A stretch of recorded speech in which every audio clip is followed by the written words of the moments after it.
नमस्कार वीरेंद्र राउत आसतु जाना आ गए डिजीज विषय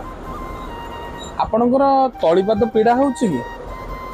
अधिकांश लोक तलीपाद पीड़ा हो स्त्री लोक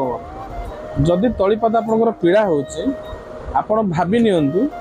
जे आपण देह कौन प्रकार प्रोब्लेम अच्छी यूरिक एसिड बढ़ी बॉडी रे ना तो एसोनोफिलिया बढ़ी आपण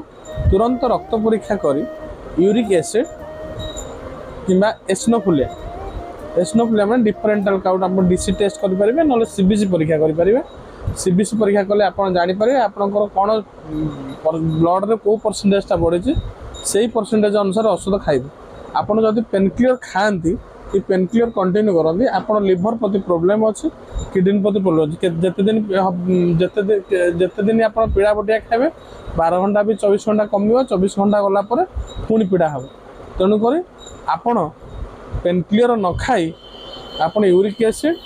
किंबा डिफरेंटाल काउंट सीबीसी परीक्षा कले आपंकर ब्लड रो परसेंटेजटा बढ़ी से हिसाब से डाक्तर परामर्श अनुसार औषध खाते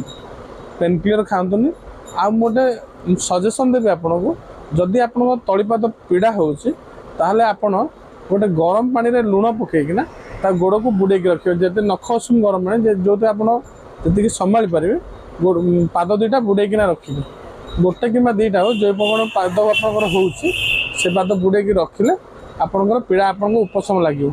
आपड़ जदि बेसी पेन हो दिने दिन संभाली पारना आप जीरोडल एसपी गोटे टैबलेट अच्छी जीरोडल एसपी आप सका गोटे रात गोटे खाईपर आ गरम पानी रे लुण पकई बुड़े रखु आउ एसोनोफिलिया आउ यूरिक एसिड परीक्षा करूँ परीक्षा कले जापर आप प्रोब्लेम कौन हो रही नमस्कार।